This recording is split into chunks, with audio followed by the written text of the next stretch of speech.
Hello, and welcome to Talk This Way. I'm your host, Marcia Martin. Today, we are diving into a deeply empowering topic, the sexy factor, and how it influences our lives. Have you ever wondered what makes someone truly captivating and magnetic? It's not just about looks or actions. It's about the energy you radiate and the joy you bring into the world. In this episode, we'll explore my journey from a conservative background in leadership training to becoming a key figure in the human potential movement.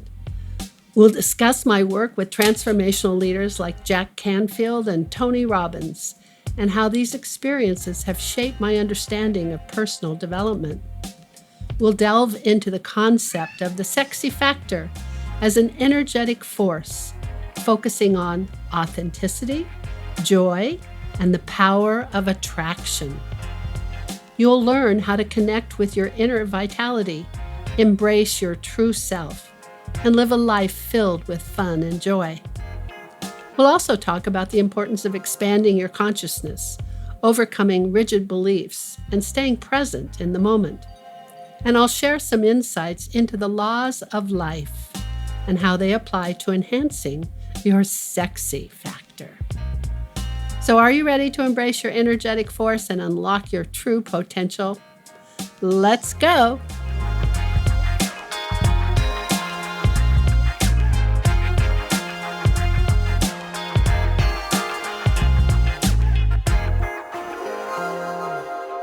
All right. I am beyond super excited today to interview a person that I think is beyond being fabulous. She is beyond being sexy. She is beyond basically everything. But she is a human being, believe me. I'm talking about a woman that totally captured my attention. And believe me, I'm straight. That's not the thing. She just captured my attention because she was so authentic. She was so pure. And it was like a magnet when I met her the first time, which was with ATL, the Association of Transformational Leaders in Europe, when we met in Belgium. I am talking about the one and only Marcia Martin. She is the godmother of personal development in this world. But not only that, I also think that she is the best kept secret for all the world top transformational leaders worldwide. So this is huge. So welcome, Marcia, darling.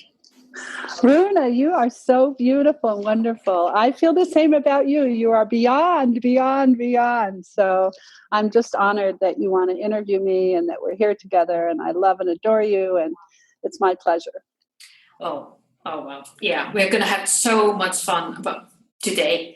I especially wanted to get you on this little interview line of mine, as I am on this mission to helping people to discover their sexy factor and let go of that brick walls that we all have around us. And if there is anyone on this planet who knows the tricks, I know that's you. So I'm beyond this. So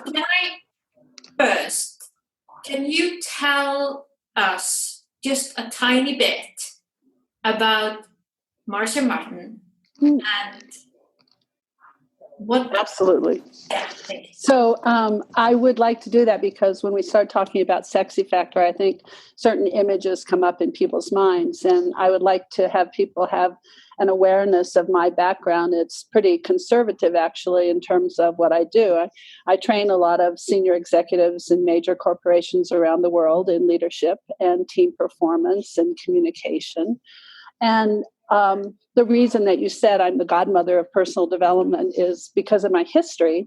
I was one of the original founding members of EST, Earhart Seminars Training, which became Landmark Forum. And there's tens of millions of people around the world in thousands of cities who have done the Landmark Forum and EST. And it was my pleasure to be there as vice president in its first 10 years from inception. So I have a unique background in personal development. I was at the forefront of the human potential movement. And when I was a young girl, I came from San Francisco, which is kind of where it all began. And as a result of my training and my background, many other transformational teachers, authors, leaders have asked me into their organizations to consult them and teach them and coach them, including Jack Canfield, as we all know. I co-created the Transformational Leadership Council with him and worked with him as a co-trainer on his Breakthrough to Success programs. I worked with John Hanley as a consultant to LifeSpring in the early days in terms of taking LifeSpring on the West Coast International. I worked with Tony Robbins and managed his organization for a couple of years in the mid-'80s and helped take him national and trained his salespeople and his trainers. So there are many more. Bob Hoffman from the Hoffman Process and Oscar Achazo from Eureka and so many. I feel like I'm the Forrest Trump of transformation. I happen to have been at the right place at the right time along the journey of personal development. So that's kind of my background. I'm a consultant and a trainer and a teacher now. I have my own personal development seminars that I lead all over the world in addition to my corporate clients. And of course, as you know, you can find all about me on my website at www.marciamartin.com. Yes. That's me. That's you, exactly. Oh, wow. And I know now people are going to go their ears are going to pop up just listening to this thing. So let's drill into our topic today. People with sexy factor. When I say sexy factor, Marcia, can you share with me what type of a people come up in your mind when I say people with sexy factor? Well, if I think of women that are attractive to me in terms of sexual energy, and I do want to talk about the energetic force of sex, I think of people like Tina Turner, who seems to be ageless and never grows old and still is rocking. And it doesn't matter if she's in her 70s and is hanging out with her husband who's in his mid-40s. So that's cool to me. I like that. And Melissa McCarthy, the actress who, if you look at her body image, it seems like you wouldn't think of her as sexy, but that one is the sexiest woman on the planet. She is so attractive and so full of it. So for me, it's more energetic. I know a lot of people think about sex as something, how you look, or even actions that you do. And I think about sex in terms of the energy that you are being and where you're coming from, what you're in touch with in terms of your authenticity and your selfhood and your soul, and also how you emanate and how you vibrate in terms of joy. So it's an energetic flow to me. It's a natural flow. It's been there my whole life for myself. People have always told me I was sexy, even when I was young. And I didn't really know what they were talking about. I just know that I'm in touch with a piece of me that is full, alive, whole, joyous, and is the soul of who I am. And from there, people get turned on. Yeah. Yeah, isn't that amazing? So basically, and I love that term, that it's the energy that we leave, whether we leave behind in other people's mindsets, something that they feel and Yes. and they get turned on. Well, you can use the term turned on in so many different ways, but you do want to listen to someone who has that energy. Definitely. I can share a couple of concepts I have. I've, as you know, trained trainers and seminar leaders and speakers. Yeah. It's one of the things I'm renowned for. So I've had thousands, tens of thousands of people on the stage working with them and their ability to project, connect, be inspirational, be motivational, be alive on stage, be natural. And one of the things that I notice is people are not synced up with their bodies. So I consider my body as something that I have, and it holds me on this journey. I wouldn't be here if I didn't have it. I get around in it. I take care of it, and I fully embody it. So when I work with people on stage, I notice that some people are willing to be home, is how I call it. They're willing to allow themselves energy from about their shoulders up and from, their mid thighs down. And that middle part of our bodies in a lot of people is dead because they're afraid, I think, to have juiciness there. They're afraid, that it might be bad or wrong, or people might get the wrong. I don't know what it is. I'm just telling you, when you look at a person's body, how they walk, how they move, you can tell they're vital and alive in certain parts and dead and still and robot-y in other parts. Now, I've been a dancer all my life, so my body has been trained to move. But I think more than that is I'm not afraid of the energetic force. And sex is an energetic force. And I'm not afraid of that energy that flows through me. And I'm not afraid of how it emanates out and touches people. Mm-hmm. So that's one thing. The other thing that I've noticed with women especially is women they have a deep, I do a lot of relationship courses, as you know. I'm doing one in London and many other places. But that women have this deep-seated fear, usually, of, am I attractive enough? Now, what's happened is that women have kind of misunderstood that fear because they think it has to do with something that they look like. So they spend a lot of time on their hair, their makeup, their body. It's all about diets. It's all about the right clothes because they think attractiveness is about how they look. I don't think that. I think attractiveness is how able you are to attract. And for me, a woman is an attractor. So I say women call, men respond. That's the nature. And if a woman has a fear that she can't attract, she loses her power. So to be responsible for the fact that as a woman, you are the spider attracting the fly. You have a web, you have a scent, you throw it out, you capture, you envelop, you surround, and you pull things in. You attract. And if you fear you're not attractive enough, it's really that you're not in touch with that power. And if you're not in touch with your power of attractiveness, you become a victim. And that's the worst position a woman can be in. So sexiness for me is a reflection of how much I can attract. It's not about sex in the way that we think as promiscuous. Yeah. It's about sex in the way that we think of joy and fun and connection and inspiration and light. And when people see me and I light up and I smile, they say, oh my God, you walked in the room and you were like a torch. That's the energy and that's the power of sex and being sexy. Yeah. So I think it's really important for women to own that and for men to appreciate it.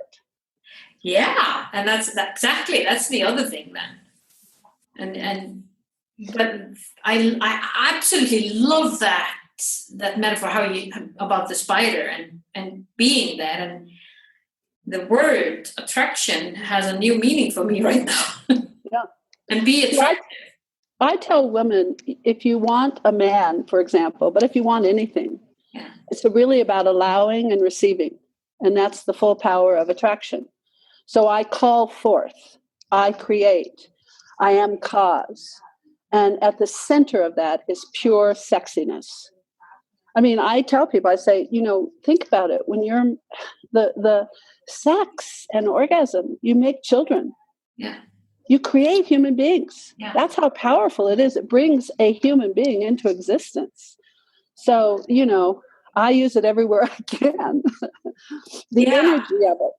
So. And then if you're holding that back, you're holding back that nature's system.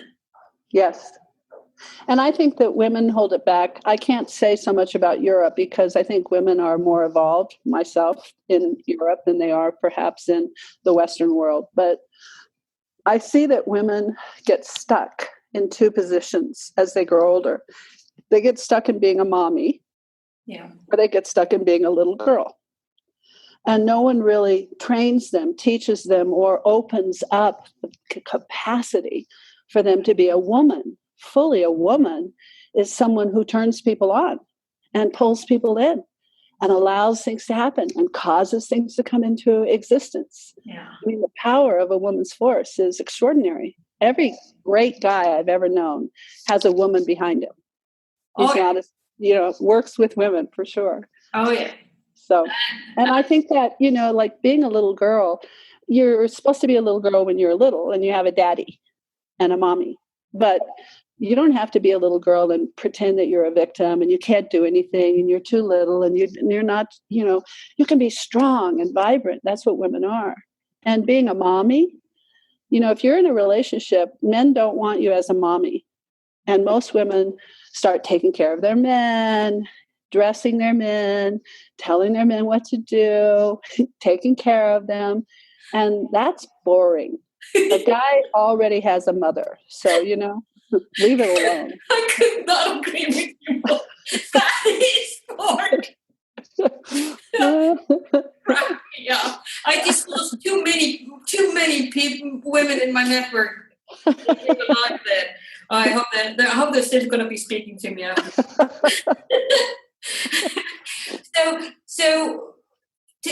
From that is so powerful. So what would you say then is the main source that both men and women are holding back? Why don't we, if we talk about sexy factor and link it to orgasm and, sexually, but basically that fulfillment, if we talk about a big picture of showing off your sexy factor and the life's fulfillment for being who you really are and just doing that, what's holding us back when we feel gorgeous? Well, I'll tell you a few of my thoughts about it, because I don't know that I have any answers, but I have some ways that I see things. And, I've always been a dancer. And when you dance, the music moves you. At least that's what happens to me. I don't do a particular step. I am being the music, and then my body expresses that beat. And so it's an emotion, and it's free. And I feel like I'm in touch with total joy. I'm in touch with the essence, the heartbeat, the throb of the universe. And for me, that's our soul. There's a soul to me for the universe. There's a soul that I have individually, and it connects. It's not separate. And I connect with it when I'm aligned. And how I look at life is that my soul adores me. Your soul adores you. There's nothing wrong. There can be no wrong path. You can't be on the wrong path. For the soul, everything is perfect anyway. Yeah. And it's just when we're misaligned and we don't realize that, we're not in touch, we're not agreeing with our soul. Like if I have a thought and it says I'm not enough, I'm misaligned with my soul. Because if I looked at it from my soul's perspective, my soul would say, you're amazing and perfect and fabulous and wonderful, and this is fun. Let's go play. Yeah. And that's the other part of it, is I think that people have been taught it's wrong to have fun. I don't know what that is. I mean, fun is at the top of my value system. And what I find as a woman is guys love to have fun. And these women come in and all they want to do is be bitchy or mean or petty. And that's not fun. So that's not sexy. Sexy is fun. Fun is sexy. And that whole thing of authenticity and being in touch with my soul and who I really am. And I think the resistance to that is what keeps us from being in that thing that you're calling our sexy factor. That's all it is. Rather than allowing myself to be myself, I put all these rules. We put all these rules, what we should do, what's right, what's wrong. And I don't look at life, Runa, anymore as right and wrong. Things just are. And if they are, that's the way they should be. And I don't fight about that. I don't say, well, it should be this or it shouldn't be that. I accept the way it is, and then I move from there. And I think that when we're separated from our sexy factor, from the part of us that's that joy, that we've got some reason that it's wrong or it should be something else. So we're resisting rather than allowing ourselves to just express. We just open up and just stay on the side of joy. Tend towards happy thoughts. Yeah. And I mean, personally, I'm on a mission to create more of vibrant people who want to be then in touch with their soul, and allowing their soul to shine. Yes. Not ignoring it. And I want to bring sex in here because I think when we start talking about spiritual things like soul, that some people turn off and say, oh, well, then, that's not sex. Man, I love sex. And I tell women, have more of it and stop being so prudish and swallow. Come on, don't spit your guy out. That's ridiculous. That's like saying, I don't like you. Sorry. I have to go to the toilet and get rid of it. I mean, enjoy it, allow it, love it, be in the moment with it, and have more of it. People tell me I get younger all the time. I'm not that spring chicken age anymore. I've been around quite a while, but I look younger than all of my friends. Mm-hmm. It's amazing. I've gone to my high school reunions. I've gone to my sorority reunions. And I'm telling you, there's something happening. My body's getting younger. And I think it's because I play, I laugh, I enjoy sex, I love men, I love myself. It's okay to have fun. I move in my body. I'm not resisting that force, that energy that is the light and that creates it all anyway. Yeah. So those are just some of my thoughts. I love that. I absolutely love that. I'm so with you on this one, Marcia. Gosh, why are you somewhere in America and I'm here in Iceland having fun? Well, we are right now. So I have fun with you everywhere I am, whether it's online or when we're in London together. I love you so much. I get excited every time I think about you.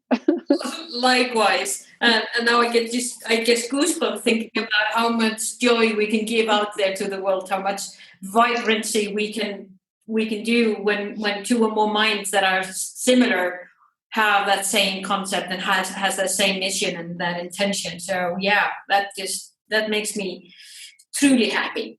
I know, Marcia, that in your training and your seminars that you're doing both in the US or Canada and as well in Europe, you are talking about your laws of life, and I've heard you talk about how the laws of life is affecting everything. We're not just talking about what most people talk about, the law of attraction. You're talking about a whole spectrum. Could you share with us what that means? That when you talk about the laws of life, and then how does that apply with being sexy? Yeah. Well, first of all, how I see the universe is it's all perfect and it works, and there's a system. Mm-hmm. I tell people, if you look in nature, you'll find the answers to things. For example, things are never still or stagnant.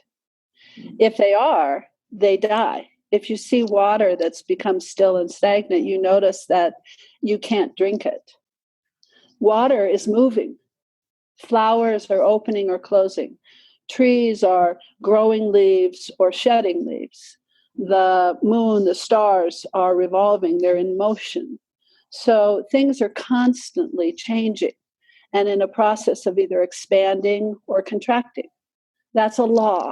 So I find that if I'm ever not expanding, I'm going to be contracting.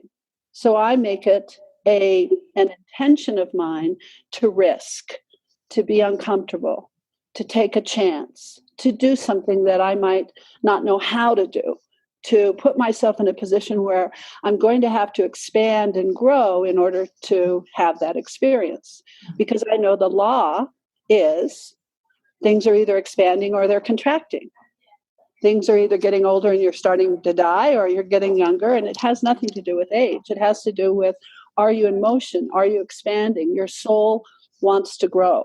Every piece of your body and every cell always regenerates itself. It's always in motion. If you take communication, there's laws of communication. So what most people don't, and you can observe, you don't have to have a book to find out these laws, although the Master Key is one of the oldest wisdom books of all time, which includes the law of attraction and how we grow. That's one of the laws for sure. But in communication, the law is first, you must be present, or communication can't happen. Now, talking can happen. Yeah. But talking isn't necessarily a communication. It's not an interaction. It's not an experience. It's not a connection with someone else. So I always get myself present. And whoever I'm in communication with, I do what I can to have them be present. What I'm saying is less important, that I'm there in the now, in present time, home, and so are they, in order to say anything. That's a law, okay? The other law of communication is space. For things to exist, there must be space in which they can exist. There's only two things in life, space and things in space. So there's a law. If you want to bring something into existence, you have to create the space for it first. Well, in communication, that's called listening. Rather than me telling you everything I know, first I need to get present and allow you to empty out so you have some space so that then I can put something in. That's just the law. So those kinds of laws of life. Now with sex, I find that the law is joy, fun. Hey, if you're not having fun, I say go in a different direction. Yeah. There's something wrong. Think a different thought, do a different action, take a different tact, and that should be your guiding force. And if you are having fun, you're sexy. People are going to be going, oh, I'm turned on. There's something attractive. You want to be with that person. And that's sexy. It has nothing to do with the sex act as much as the sex energy. And when you are in that energy and do the act, that's extraordinary because you're connecting two souls and they're merging together. That's really something. So that's what I mean, Runa, by laws of life and how I see them. And really, you can look around and see so many lessons just by watching nature. It's all there. Nobody has to teach you. If you're willing to look, but you can't look and observe unless you're in present time. Yeah. You can't see what's in front of you if you're in your head worried about the past, which doesn't even exist anymore. Yeah, exactly. Yeah. And yeah, when you're saying this, it comes to my mind how basically everything is so simple. Oh, it's so simple. It's so simple. It really is. It gets more simple every day. I just led a workshop in Toronto, and I remember I kept saying over and over, wow, it gets really simple after a while, doesn't it? And everybody was like, it's so simple. So simple. Exactly. Yeah. And and yeah, I mean, my thing has been about that basically when I'm looking for my answers in whatever I'm doing in my life, and I'm helping my clients, my sentence is, okay, so what do you already have right in front of your kids? Yes. Because it's just right there. Yes. In fact, if it's too close, then you're like, I can't see it. It has to be somewhere else. But it's actually right here. Yeah. And that's all there is. Yeah. Simple. I love that. Simple. Simple, but not easy. No, that's exactly. But it's a journey. It's a journey that you take, and I think I love what you're saying.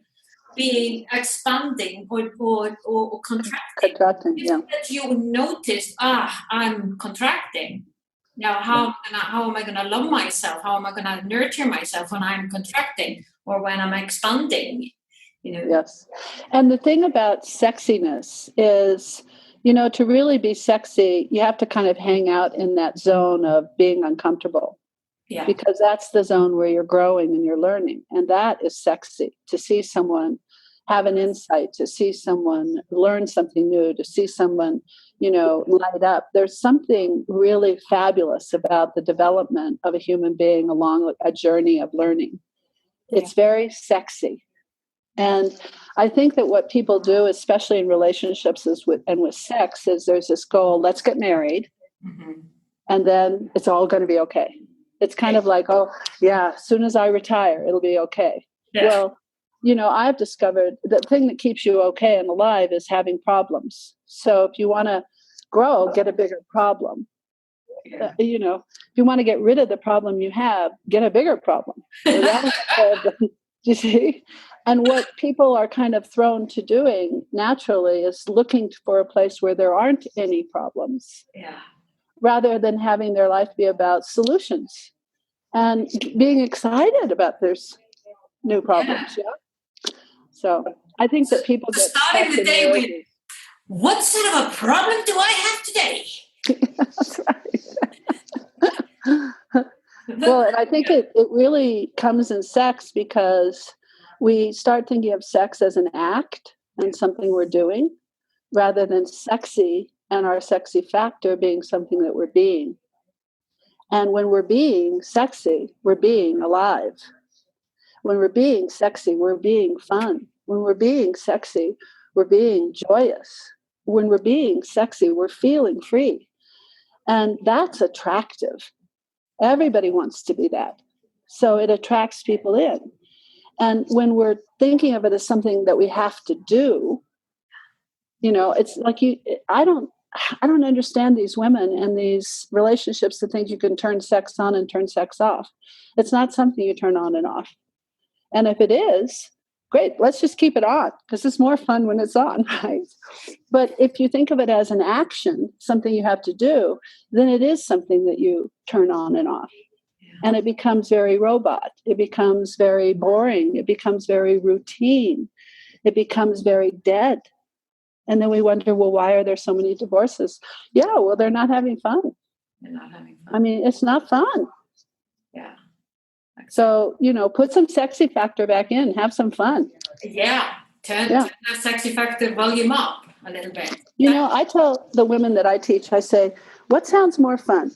Let's clean the house together or let's go to bed and have some fun. Hello? And most women are so concerned about whether the house is clean. I want to be concerned about, is my man happy? Is he smiling? I mean, not that I have a dirty house, although I could say right now I've been on the road for a couple of weeks, so I must say. You know what I mean? It's like, why are we doing all these things that we're doing when they're not fun and they take away from us where we could be having fun and put us in a space, an energetic field, a vibration. Yeah. And what you feel is a match for what you attract. So basically what you're saying, if you think about what will be on our tombstone is going to be, well, she always kept her house clean. Yeah. Exactly. Yeah, that's what I want to have on mind. Not. That's right. Right. Yeah. Okay. Yeah. Well. I think everyone has to basically just look themselves in the mirror and see what sort of a life is it that I want to lead. What sort of a legacy do I want to leave behind me? And what sort of a role model, if I'm a mom or a dad or whatever, what sort of role model do I want to leave behind for my kids? Yeah. And it all goes back to this. I think so. I was thinking when you were asking me to be interviewed, like, what is sexy factor for me? And it really does come down to joy and this whole thing about having fun. And it's amazing to me to see parents and make a decision to stay together when they don't like each other. And they do it because of the kids, as if they're giving the kids a present or a gift, when essentially they're just showing their kids a lie. I'm going to be with you forever. I mean, that doesn't sound fun to me. No. You're right.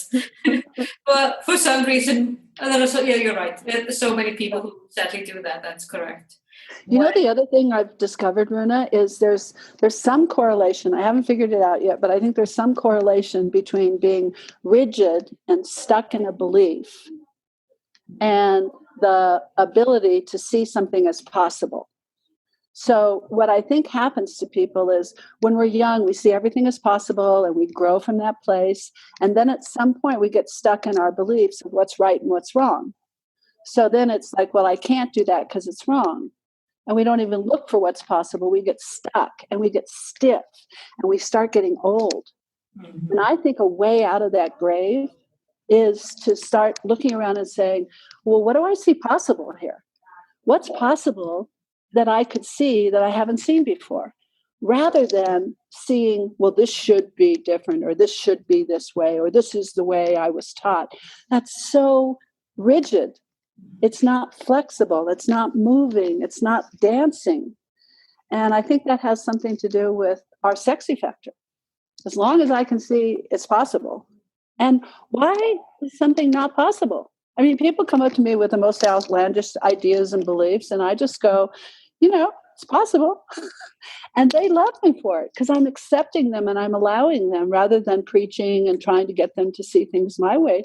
I don't have to agree with them, but I can certainly accept and allow where they are as a possibility. And I think that keeps me young, and it keeps me in that space of being sexy and having fun. Yeah. What's not to like about having fun? It is all about having fun. And I want to, I've taken way too much time of your busy schedule. I know that already. Before we go, I want to remind everyone who is listening and is watching this. I just love this conversation. I could go for months with you on that one. I want them to go to your website, marciamartin.com, and especially go and check on your events, because I know the events are there. I've already been on your events. Yeah. I plan to be on so many more. If hopefully I could just be there like a stalker.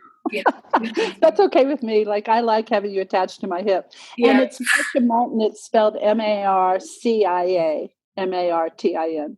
Yep. And all my events are there, and my background is there, and lots of information is there. And I am doing events all over the world throughout the next year. So it would be great to have anybody come for sure.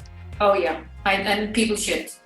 This is a lifetime experience, and you owe it to yourself and to your sexy factor to go. So for that, Marcia, I love you to bits. Thank you so much for sharing your amazing insights. Thank you, and I love and adore you. Thanks for listening to Talk This Way. If you enjoyed the episode, follow the show on Apple Podcasts, Spotify, or wherever you listen to podcasts. And for access to training, courses, and other ways to learn from Marcia, visit marciamartin.com. That's MARCIA.